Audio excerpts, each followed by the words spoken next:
Good afternoon, everyone. Thank you for joining us again for our employment series this Monday. Today we have book author Blanca de la Rosa, which I am so excited because I had the opportunity to read both of her books, Empower Yourself and Pursuing a Better Tomorrow. So I cannot wait until she shares some of that information with all of you. And also we will be talking about taking a holistic approach to your career. Hi, Blanca, how are you? Hey, Melissa, I'm doing great. How are you? I'm doing great. I see that Raul has started loading your presentation, so I'll let you take it from here.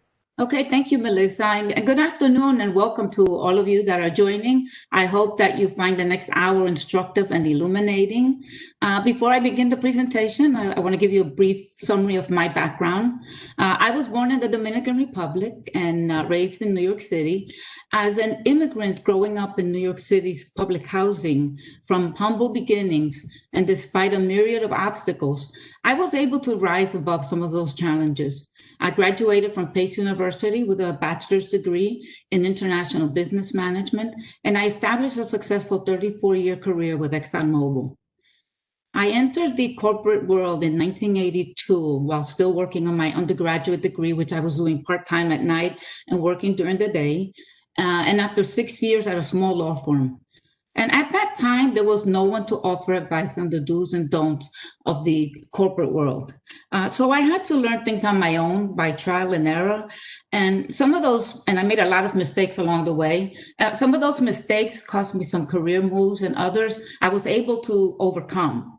And I have found that employees that are new to the work environment tend to lack direction, especially those young people straight out of the university. And even those that are in the mid-career, sometimes they're also lacking direction. And the informal education of navigating the work environment happens on the job by trial and error. So I did not set out to be an author. So to me, the title author seems a little, foreign. However, the trial and error experience that I went through led me to write Empower Yourself for an Amazing Career, because I wanted to share my experience and help others navigate the work environment. I wanted others to learn from my mistake. I wanted others to learn what I had learned by trial and error. And in my second book, Pursuing a Better Tomorrow, I share my personal coming of age story of self-discovery as I transitioned from New York City's projects to corporate America, detailing my personal and professional journey. But the primary focus of today is going to be on what I like to call soft skills that no one takes the time to address, that no one takes the time to teach us, that we do not pay sufficient attention to. And so what do I mean by soft skills? Soft skills are those personal attributes that enable a person to interact effectively and harmoniously with others. And some of the topics that I'm going to cover today can take a seminar in themselves. They can be pretty broad. And today we're merely going to touch the tip of the iceberg. The discussion today is food for thought, so you can step back and reassess your career aspirations and what you may want to do. Again, this is not a silver bullet. Just take some of the concepts and start working with them. Next, Raul. Next slide. So holistic approach. So what do I mean by holistic? Holistic is an adjective that means dealing with every aspect of something. It's taking something in its entirety. And upward mobility in any organization, I don't care what industry you're in, requires that you take a holistic approach, because a college education is going to get you in the door, it's going to get you hired, but getting ahead requires that you be well-rounded. You must complement that formal education, those hard skills that you learned in school and the university, with informal education. You need to understand and abide by those unwritten and unspoken rules and regulations that are part of your work environment and that are required in order to get ahead. The informal education, as I said earlier, of learning how to navigate your work environment happens on the job by trial and error, by looking at your coworkers, by working with your coworkers, seeing what those before you have done. So with that, we're going to go to the next slide, Haru. And I have my top 10. So in the next 30 minutes, I'm going to focus on the top 10 things I believe will give you a competitive advantage. So, but before I start that, I want to say that my top 10 items are not in any order of importance. They're in no way meant to be all-inclusive or work for everyone. This list may differ from one person to the other depending on their individual background and the industry they work in. And this selection is based on my experience, my reality. And I encourage you to take and adhere to the items that resonate with you and leave the rest behind. So we're going to talk about projecting confidence, improving your communication skills, differentiating yourself from the competition. In other words, developing a personal brand. Business acumen, don't let the term scare you. It just means understanding the big picture. Going above and beyond your call of duty, committing to continuous learning, mastering your current assignment, meaning that job you have today, do you really know how to do that job and do it well? Finding a mentor, networking, and establish yourself as a leader. Raul, next. Next slide. Okay, so we're going to start with project confidence. Now, some of these topics I'm going to spend a little bit more time with. Other ones, we're just going to just sort of go to the surface of it for the expedience of time. So I took the ones that I thought were at the core of what we need to work on that I think would best work for everyone. So projecting confidence. I mean, this is a big one because some people appear to be born with self-confidence, but a lot of us have to work at it. Self-confidence can be developed and nourished. However, getting it right is a matter of striking a balance between low confidence and overconfidence that is realistic and represents your true ability. If you find yourself struggling with where to start, if you're one of those people that need to work on your self-confidence, I recommend starting with these 3 things. Believing in yourself. Self-confidence is a belief in oneself, one's ability, and one's judgment. It is freedom from doubt. When you believe you can change things or make a difference in a situation, you are much more likely to succeed. So when you believe you can, you will. And I am here to tell you not to let anyone or anything take that away from you, because this is part of who you are. So you have to believe in who you are. The next one is a personal appearance, and that's the attire. So dressing appropriately for an event, whether it is your work, a cocktail party. If you don't know what to wear, look at those around you, ask someone. There are no written dress code standards within most organizations, unless you work in a place that requires a uniform. However, there are certain unwritten expectations. And anyone who aspires to progress within the corporate environment needs to understand the importance of personal appearance. You only get one chance to make a great first impression, so don't blow it by ignoring your personal appearance. See how those successful people around you are dressed, and that's a good way to gauge what you should be doing.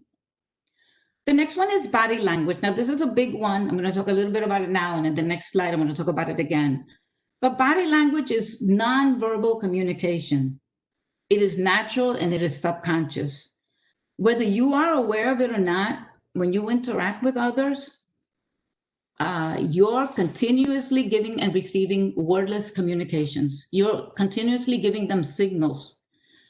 When a conflict arises between your body language and your words, your body language is going to win all the time, because you know people and you know how they are, they're upbeat or they're not upbeat, and you see them one day, they look like they're moping around, and you ask them how they do. Oh, I'm doing great. No, you're not doing great. I could tell you've been moping around, you know, there's something wrong. So your body language really tells a story.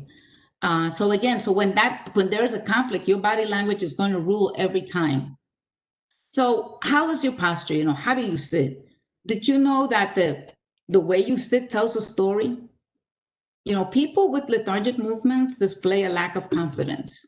By practicing good posture, you'll automatically feel more confident. Next, Raul. Next, okay. All right, communication skills. This is a big one, because Communications, it's like making that first impression, whether it's verbal, nonverbal, or written. When you walk into a room, you send a message.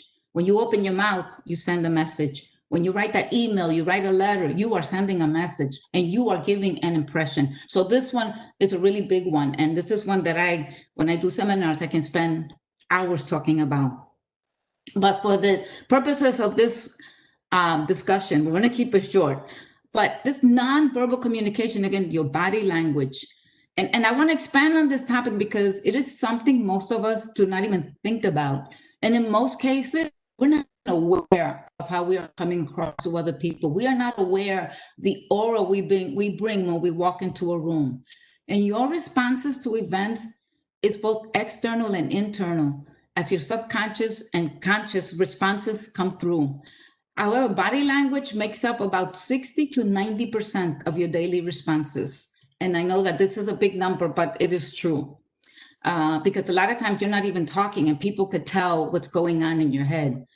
So body language is the use of physical behavior, expressions, and mannerisms to communicate non-verbally, often done instinctively rather than consciously. Whether you're aware of it or not, when you interact with others, you're continuously giving and receiving wordless signals. All of your nonverbal behaviors, the gestures you make, the way you sit, how fast or how loud you speak, how close you stand when you're talking to somebody, how much eye contact you make, they send strong messages. And these messages don't stop when you stop talking. So you stop talking and you're still giving out messages. So even when you're silent, you're still communicating non-verbally. So body language reveals in real time your state of mind, your gestures, your postures, and your physiological cues broadcast your true feelings and intentions. They cue others about what you are really thinking, more than what you say. So remember, it's what you don't say that counts, because you can talk a good game and you can make this great spiel, but if your body language is saying something different, no one's going to believe you. The next one is verbal communication. And this is find your voice. And I think this is also very important because I find that a lot of minorities, and I found myself in this category, we tend to take a back seat. We tend to not speak up. We tend to think that those around us may have better information or may know more, or am I going to say something that's not going to be right? So I encourage you to find your voice. It comes with projecting confidence, and it goes right along with that posture and that nonverbal communication, because your career survival and competitiveness can depend on your ability to communicate effectively. So remember about that first impression. I said, when you open your mouth, how are you coming across? When what you say, how you say it, how you phrase it, how you write something, it's all an impression. I mean, people are judging you by your words. People are going to judge you by what you say. People are going to judge you by how you say it. So the two most valuable skills to develop for a successful career are your verbal and written communication abilities. And these take practice. The more you do it, the better you become. And it's just like projecting confidence. You can nourish it, you can work on it, and it can happen. So we're not all born writers. We're not all born with confidence. So a lot of us are not born with a lot of things, but we can work on them and we can make them better. So get what you want by making your words count.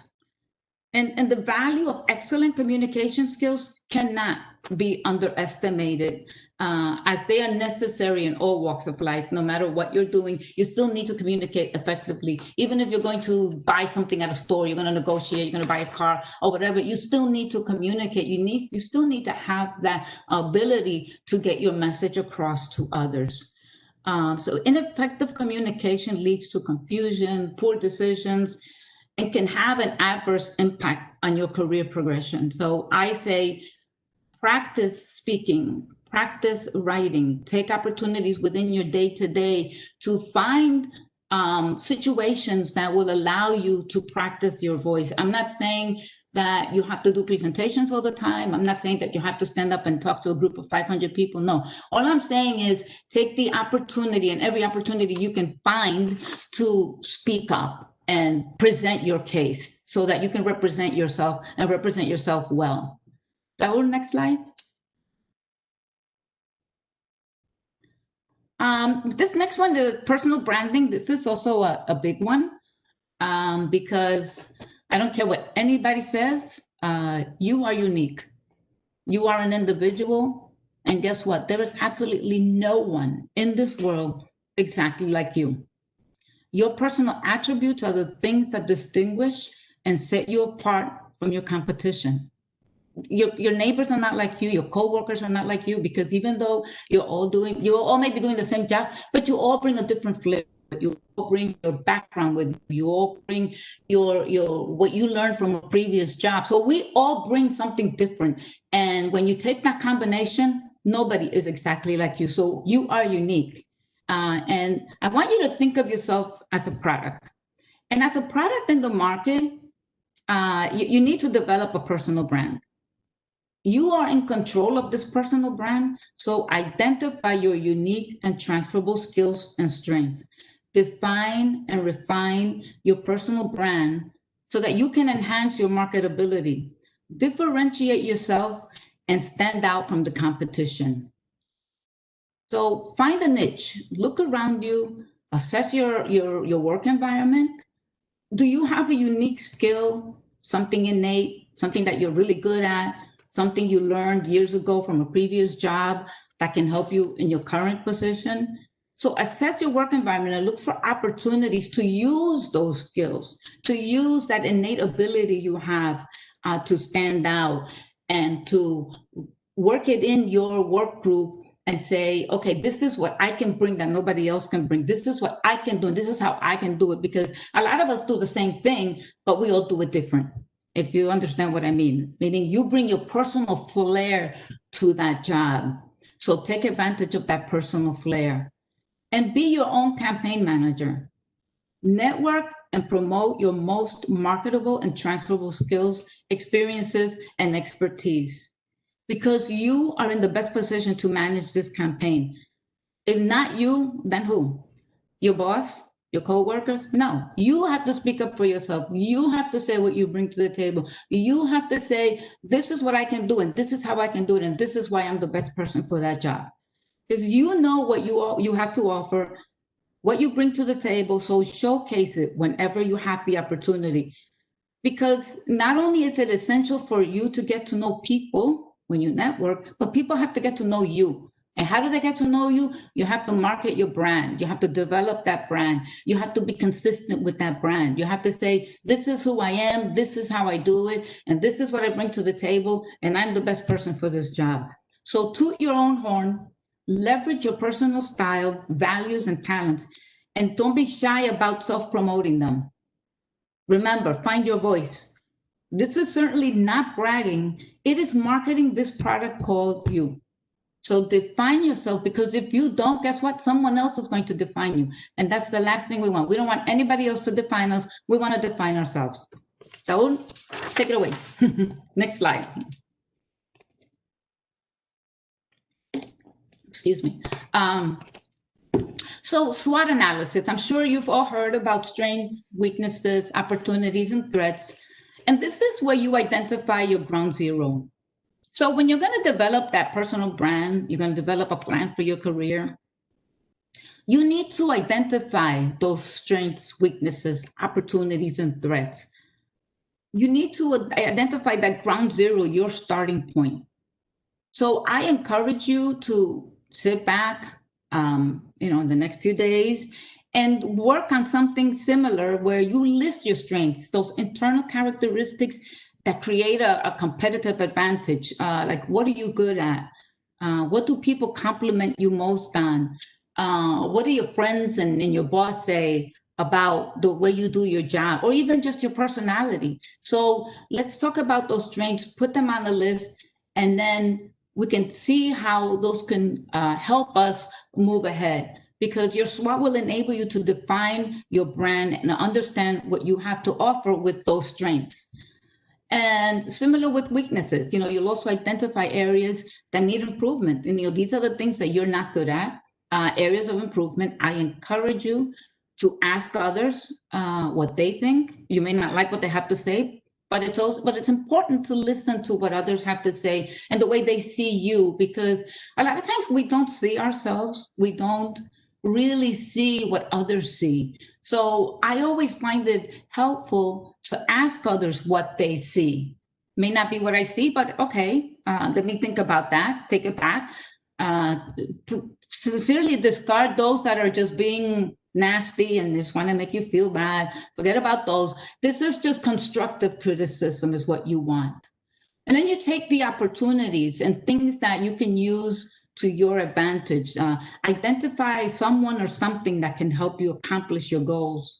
For example, is there someone in your work area that is close to retirement? Who's going to replace that person? Could it be you? And if it is you, what do you bring to the table that you can do to replace that person? How can you prepare to replace that person? So look for opportunities and look for things within your environment that can help you achieve your goals. And threats, this is a little tougher one because, usually the list is not that long, and these are things that are out of your control. But if, to the extent that you can identify, something that is out of your control that could threaten your current position, try to identify it, because this way at least you'll be prepared to deal with it when and if it comes, even if you're not in total control.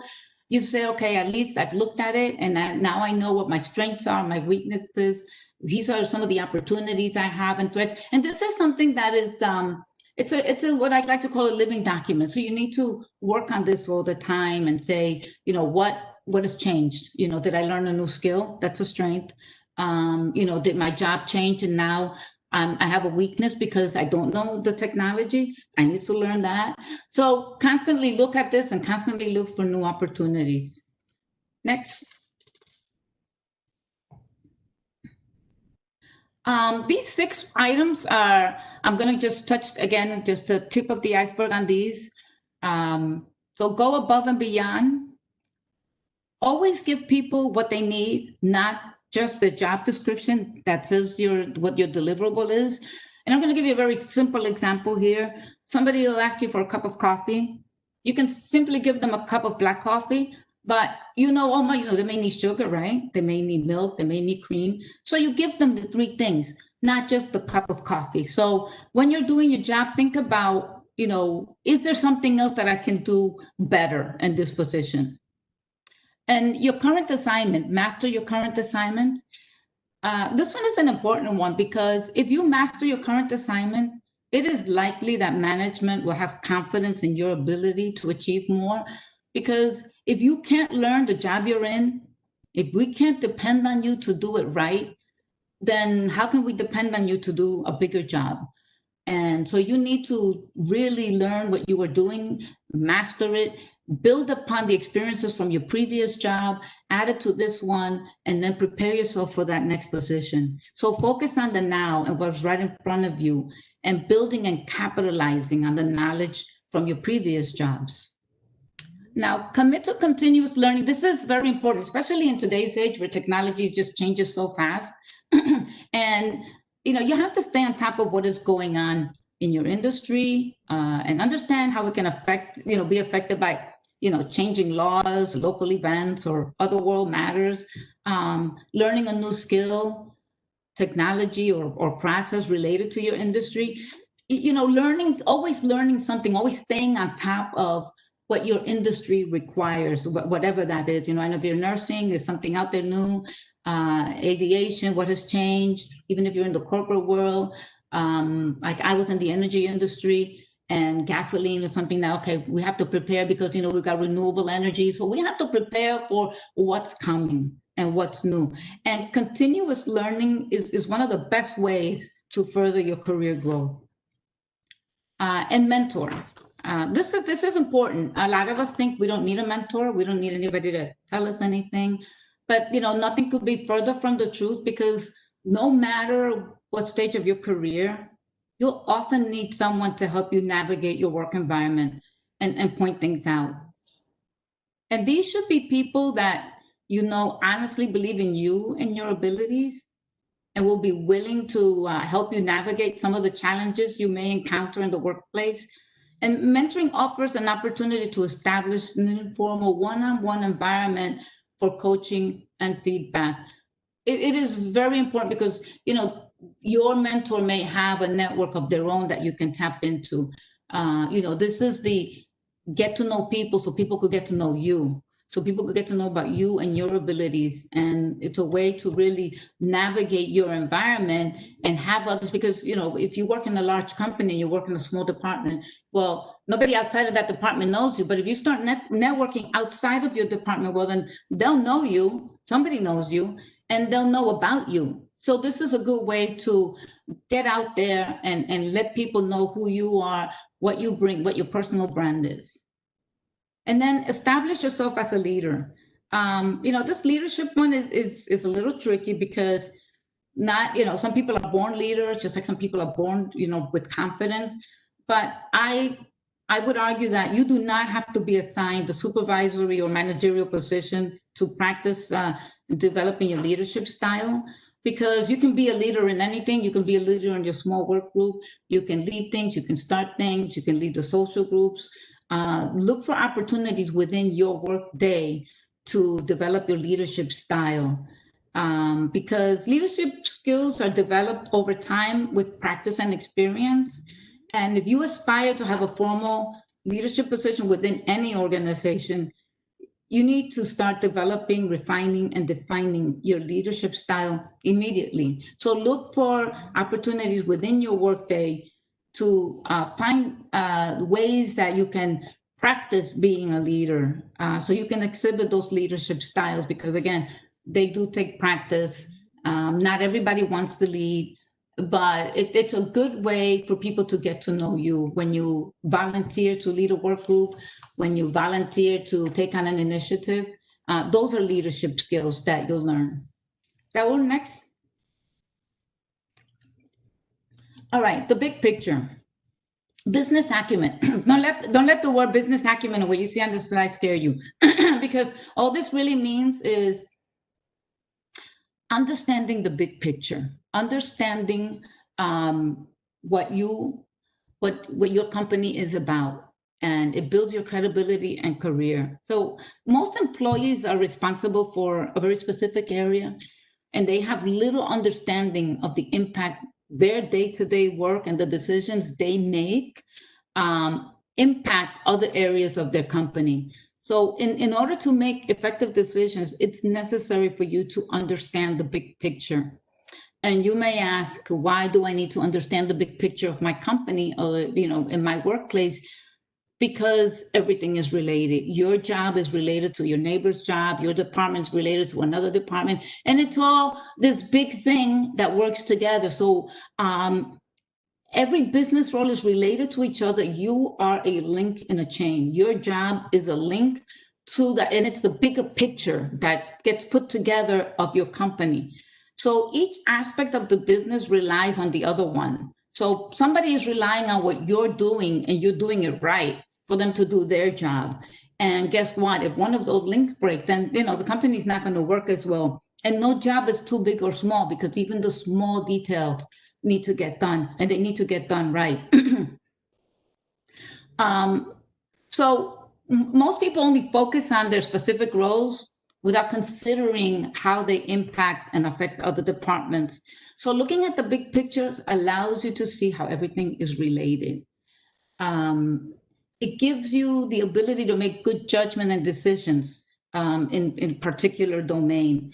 You understand that business perspective, understand how actions and decisions impact key company measures and leadership objectives. Sometimes we don't understand why there are layoffs, why they just fired someone, why some department has gone bankrupt, why some legislation has changed our business and now we need less people, or why we need more people. So understanding the nuances of what makes your business work, I think, is very important. And I have to say, it's one of the things that I did not do early on. Early on, I did not take the time to understand how I fit into that bigger picture, which is something that I think we all should understand. You don't have to know the financial strategies. You don't have to know all the org charts. You don't have to know all of that in detail. You just have to understand the big picture of what your company is about and how you and your job impact the bottom line. And developing stronger business acumen or a deeper understanding of the big picture will give you a clearer picture and logic of underlying business decisions like the ones we talked about, like do they have to lay people off? Did the laws change? What's happening? And understand important company communications and data, including some of the financial statements, why our raises are only 1% this year or less than 1%, or why are we not even getting a raise this year? What's going on? So I think it's important to understand that, because understanding the big picture will also help you better plan your career. It'll help you better understand where you stand personally and what changes you need to make. So maybe this is one of those threats that's out there, that the laws are changing and your business is changing. And now maybe they don't need your position anymore. So take the time to understand what's going on around you. Take the time to understand more than what you are doing on a day-to-day basis, because believe me, once you step back and look at that big picture, it'll make a big difference. Raul, next slide. This is the last slide. I know I'm 2 minutes over time here, but this is goal setting. I want to focus on goal setting again. We're just going to touch the surface of this. But goal setting is critical to effectively managing your strategies. And it is a single most important life skill that unfortunately most people do not learn how to do properly. Goal setting can be used in every single area of your life, personal or professional. And it is believed that less than 3% of people have clear written goals and a plan for getting to where they want to go. And setting goals puts you in the driver's seat of your career, puts you in the driver's seat of your life, puts you in the driver's seat of saying, okay, I want to buy that house. I want to buy that car. So make a plan. You have to set goals. And there are 5 things that you need to focus on when setting your goals. So your goals have to be germane, meaning they have to be relevant to your mission. Before you even set goals, it's a good idea to sit down and define your core values, your life purpose. What is it that you want? So define it. Maybe that SWOT analysis will help you define what it is that you want. Because you have to be sure and make them very specific to know what is it that I want to buy. I want to buy a house. Do I want to get a promotion? What is it? So you can use this in any area of your life. Make them obtainable, meaning achievable. They have to be realistic, because setting big goals is great, but setting unrealistic goals will just demotivate you. So you want to have a good goal is one that will challenge you, but is not so unrealistic that you have to virtually no chance of accomplishing it. Make it accessible, meaning measurable. You have to be able to track that progress. So it's crucial for goal achievement that you are able to track your progress towards your goal. That's why all goals need some form of an objective measuring system, so that you can stay on track and become motivated when you enjoy and see your progress. Limited, meaning timed, set deadlines. Without setting deadlines for your goals, you have no real compelling reason or motivation to start working on them. So by setting a deadline, your subconscious mind begins to work on it day and night. When you're sleeping, you're going to dream about it. You know what you want to do the next day, and you get excited about it. Make them specific, absolute, clear, be clear about what you want.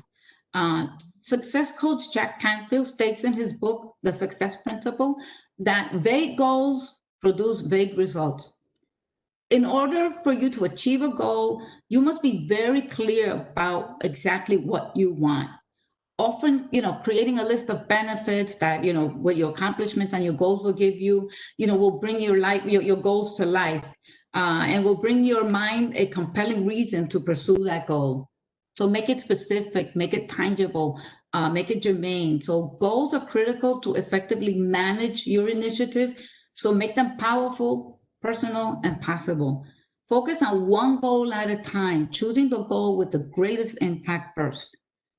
And I want to thank you for taking time to listen. I'm going to turn back to Melissa for Q&A. Raul, next slide.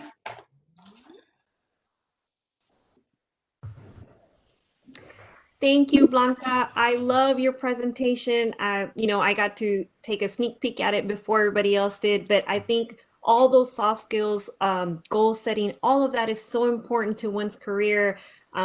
Just by looking at it, I was thinking about, my previous jobs, decisions I made, that may or may not have affected, the outcome. Now thinking about it, it probably did. And And you know what, so, Melissa? And I think that's good that you say that, because that's the whole purpose of this, was food for thought.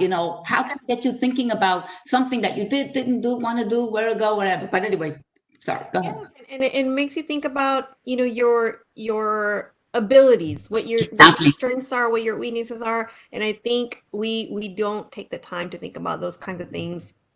And that can change not only our career, but our lives. So thank you, Exactly. Blanca, for focusing on all of these terms and making it available to our audience. Now, we did have a comment that came in. I want to read it to you because it is amazing. It says, I'm giving a compliment to the very good information Blanca gives. Positive presentation, her own body language. Verbal statements very clear, emotion very positive, and the visual presentations colorful with designs, not just black and white. So thank you, Blanca, for that amazing Well, thank you. presentation. Yeah. We also have another question. If we are sharing these slides, and we can make these slides available to you guys, everybody that registered, we can send this presentation to you in a PDF format. Blanca, that's okay with you? Yes, absolutely. No problem. And we also want to share here very quickly, if you can see on the screen right now, Raul is sharing Blanca's website, and we have a very, very nice surprise for everyone that's watching.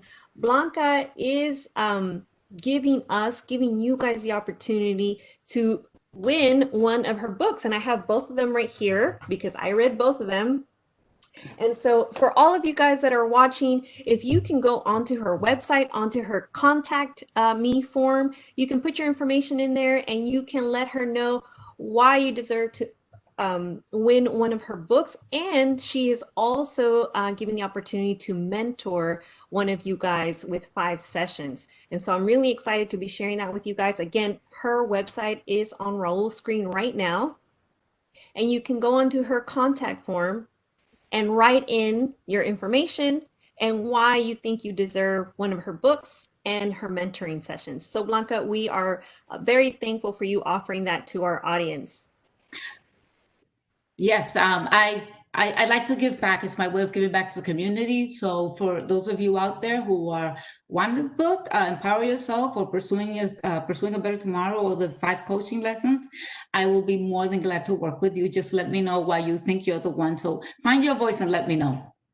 And I just want to add real quickly that Blanca is going to take the week to look over all of those. And then next week, she will be picking someone. So be on the lookout for that. Now, we do have some more comments that are coming in, Blanca.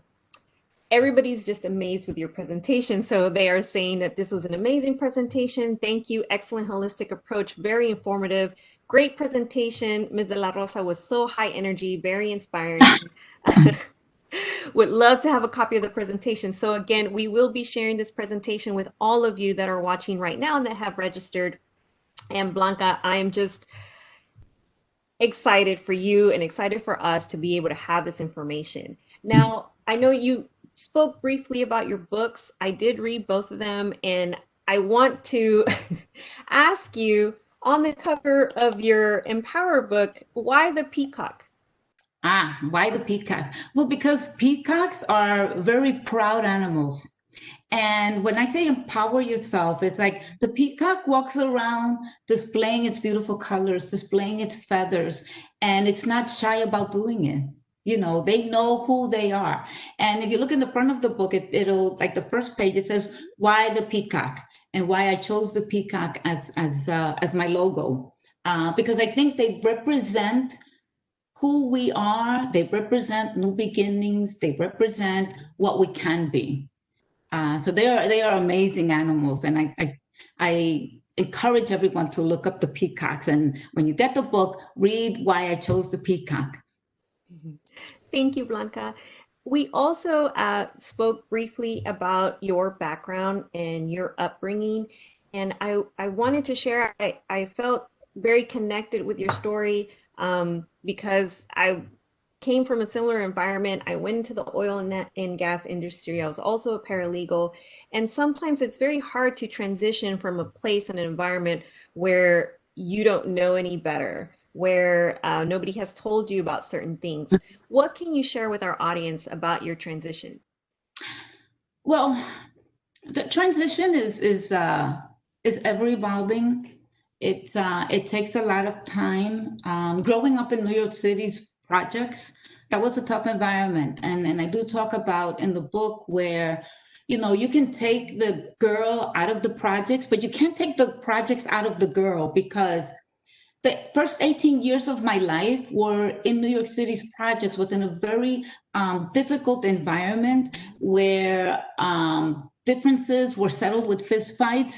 And then you're thrust into this new environment of a corporate world. And oh my God, how do I behave? There's no fistfights here. You've got to learn how to behave. So I felt that I had to learn how to speak, how to walk. My body language had to change. So it's a different environment. And you know what? Guess what? That girl from the projects, that's still me. That's still part of my subconscious. And she comes out every so often. I have to try to control her. But,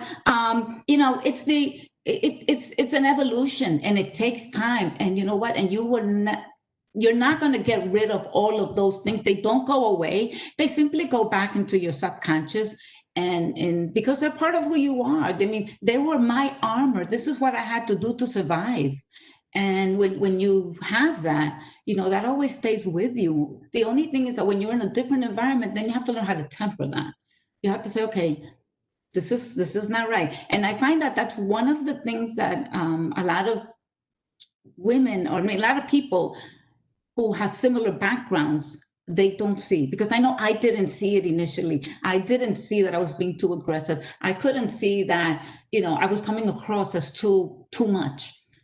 Sometimes we don't see that. So we have to, other people will tell you. And those are some of the things that I made mistakes where caused me some career moves, because, I wasn't ready. I was like a diamond in the rough, it was just like, we're pretty rough around the edges. And it was just like, oh my God, I needed a lot of work, but, eventually you get there.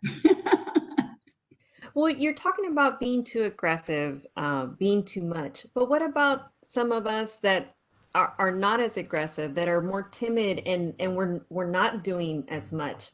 We Mhm. can be overlooked because our voice isn't being heard. What can you say to those people? Well, what I say is, believe in yourself, because I know sometimes when you're being quiet and you're not saying it, because it's really not believing in yourself. It's not having that self-confidence. It's not saying, I talk a lot about in my book, I talk a lot about your don't let others define success for you. You have to define it for yourself. So you have to say, what is going to work for me. I encourage you, and those of you who are having trouble, finding your voice, to develop a plan. In my book, Empower Yourself for an Amazing Career, I have a whole chapter on developing what I call developing a roadmap for your career. So develop a plan and look at some of those goals, because believe it or not, that'll help you. Because sometimes when we're quiet and we're timid, it's because we really haven't formulated in our mind what we really want to say. I mean, maybe you internalize it, but you have to practice it. You have to get it out. So when you develop a plan and you put it on paper, at least for me, I think on paper, if I put something on paper, it's good. I can work with it. So I encourage you to write it down, develop a plan. And even if you have to talk to the mirror or talk to yourself, but get it out. Because let me tell you something else. A lot of times you can think, but if you don't verbalize, if it doesn't come out of your mouth, it's not good enough, because it's still in here. So practice it out loud. Look at the mirror, talk to the wall. I don't care. Talk to your dolls, talk to the dog, talk to somebody. But verbalize it, because believe it or not, once you verbalize it, once it comes out of your mouth, it takes on a life of its own. And then you feel more comfortable when you're with that thing, with that person that you have to say something to. It gives you courage because you've already voiced it. You've internalized it, and now you're going to put it out there. Thank you, Blanca. We do have a question that came in that says, how about tattoos? I do not have any, but they seem to be acceptable in today's workplace. Well, I'm not going to bring my personal prejudices about tattoos. So, but you're right. I think in general they are somewhat acceptable. And I'm going to caution that with saying it depends on your industry, because there are some industries that will tell you wear a long sleeve. We don't want to say that, because it depends on the tattoo you have. Some of them are positive, some of them are negative. I would say if you're gonna get a tattoo, maybe make it, inconspicuous, where you can cover it up, where you can be something during the day and then something else at night if you want, if that works for you. But I would say that in the corporate environment, they're not viewed positively in the corporate environment. I think so. It depends on your environment, depends on what you do for a living.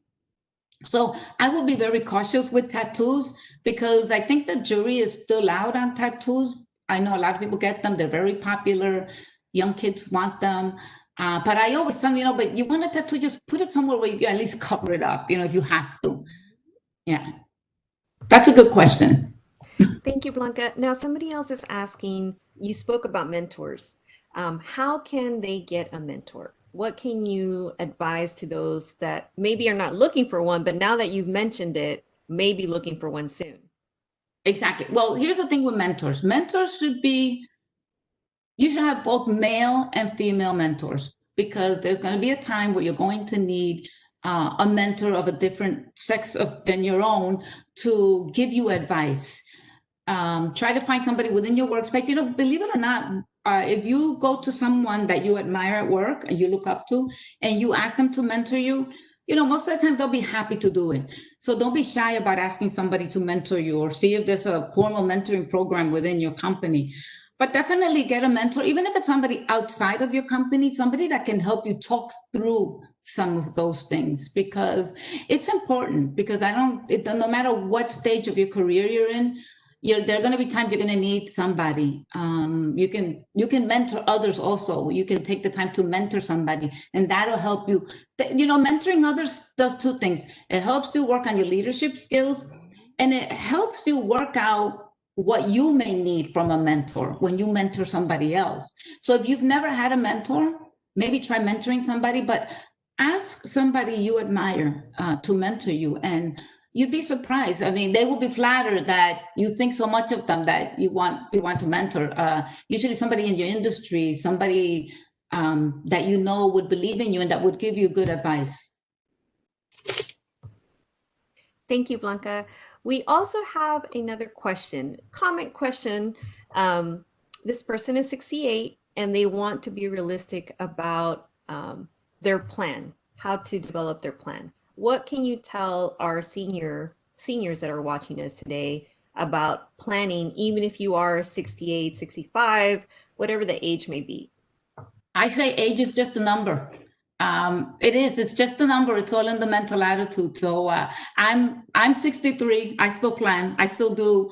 I'm a planner at heart. So I encourage you to define that goal, define what it is you want to do, whatever that may be. I don't know. Like I said, buy a house, move to a different state. But take the time to put it on paper, one step at a time. What is this going to take? Get somebody else to help you with that also, because you may not know everything. Do some research, go online. But definitely define the goal. So if you're specific about what it is you want to do, and then you list the steps that are going to be required for you to get there. And again, age is just a number, doesn't mean anything. So kudos to you. Thank you, Blanca. I want to go back to how someone sees themselves and how you can progress and develop, a career in a corporate setting, whether if you came in as a secretary or as an admin, because I did want to share with everyone what your past experience has been, because I think it's very amazing. I mean, you literally started from the bottom and moved up. Can you share that with everyone? Yes. So when you look at both books, in the one book, I talk about sort of like self-improvement, empower yourself for an amazing career. It talks about strategies and things that I learned. And so I put them on paper on the strategy for moving within my company and how I went from a secretary to being in management. And in the second book, it's more of a personal thing. It's more of the personal attitude, the body language, the learning how to behave, learning how to speak, and these other soft skills I talk about, and the challenges for me in transitioning from New York City's projects to the corporate environment. So I say, you have to be able to see yourself for who you are and what you bring to the table. You have to be able to say, this is what I can do without letting others and their experiences impact you, because there are going to be a lot of people that say, oh, no, you can't do this, you're wasting your time. And if I had a dime for everybody that told me that, because I was going to school at night, 3 kids, so I was doing a lot of things, and they said, you're wasting your time. Nobody will ever recognize your part-time degree. They'll never give you a promotion. You once a secretary, you're always a secretary, you're pigeonholed. And I said, okay, didn't work for you, it doesn't mean it doesn't work for me. So, ignorance can be bliss. I did not have the all of that background information they had about how the corporate environment worked. I went from a store with 20 people to working for a company with thousands of employees. So I really didn't understand how the corporate environment worked. And I went in, I thought, I could do this. Why not, So I just forged ahead. It was tough. It wasn't easy. I went through a lot of feelings about not believing in myself. Other people were smarter than I was. I didn't speak up. I didn't do a lot of things. But those are mistakes. And these are the things that I talk about in my book. Because you have to define success for yourself rather than letting others define it for you. And I can say that a million times, because if you are an admin and you are happy being an admin and that defines success for you, then you are successful. If you are a waitress and you like being a waitress because you like, taking care of people, and you like meeting people, and you like talking to people every day, and this makes you happy, you're successful. So don't let anyone put you down, and don't let anyone take that away from you. Because, if you're happy and you feel successful, then go for it. Thank you, Blanca. And while you were speaking, there's several things that came in. Another comment that came in was about practicing out loud. Cynthia says, yes, that is for me. It is very helpful in getting your voice heard. Starts with us hearing and confirming ourselves. Exactly. Thank you for speaking on that point. And then we do have a question from Luisa. What is your advice for job seekers during these times on virtual interviews? The job market has changed, and we have to change with it. I think the good news is that we are accustomed to FaceTime, we're accustomed to Zoom, we are accustomed to doing a lot of things online.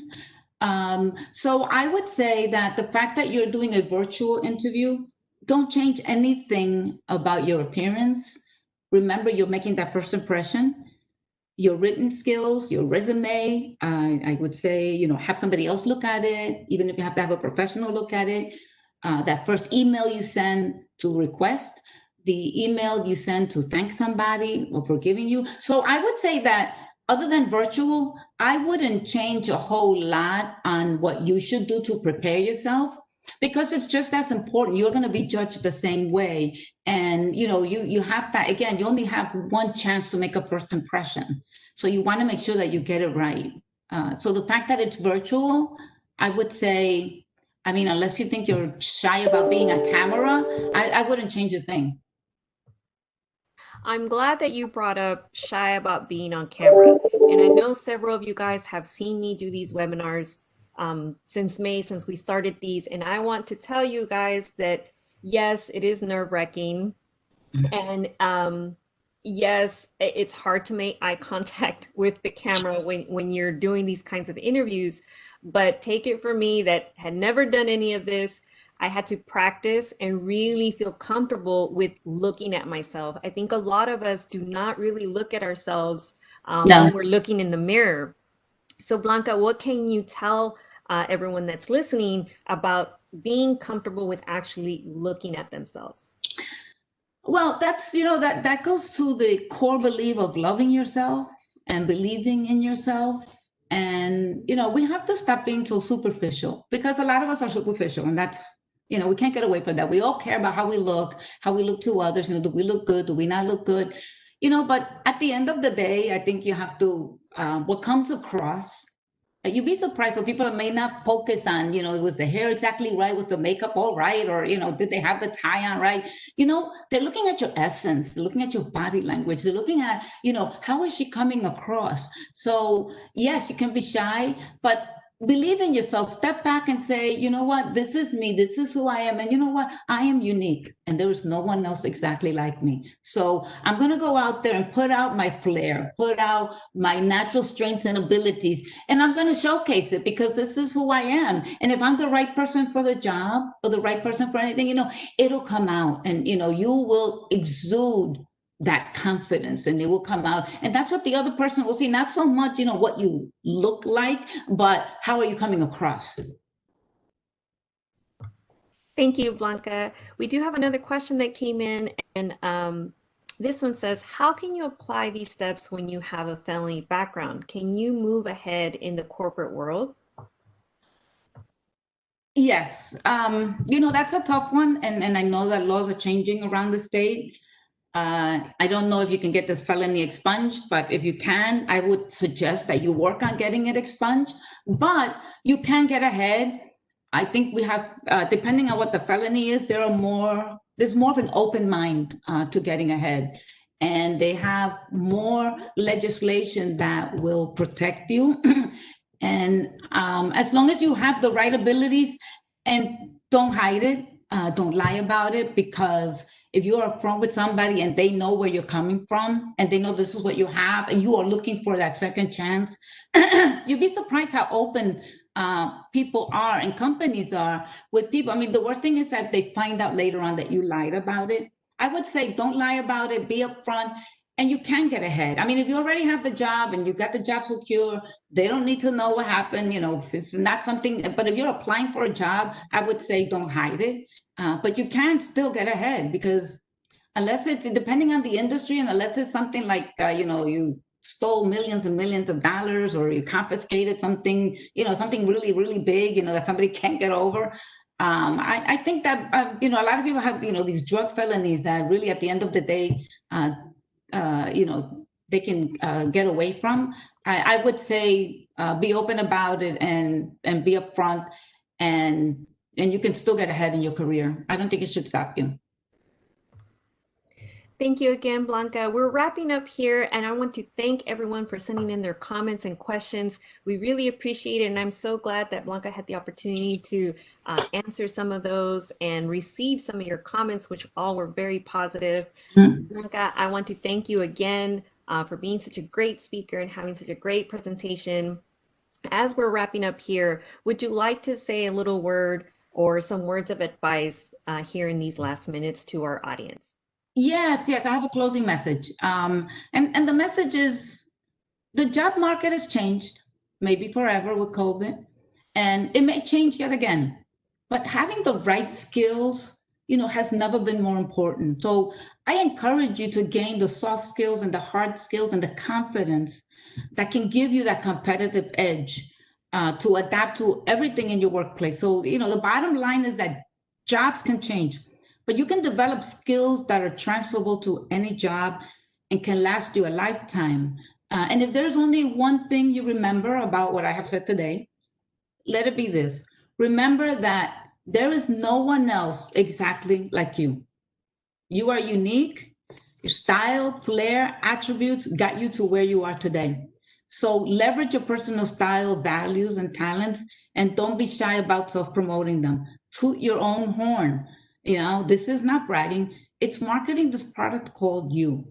So toot your own horn, be your own campaign manager. You are in the best position to do so. If not you, then who? Thank you so much for your time and your comments. I really appreciate it. I had a great time. Thank you, Melissa and Raul. Thank you again, Blanca.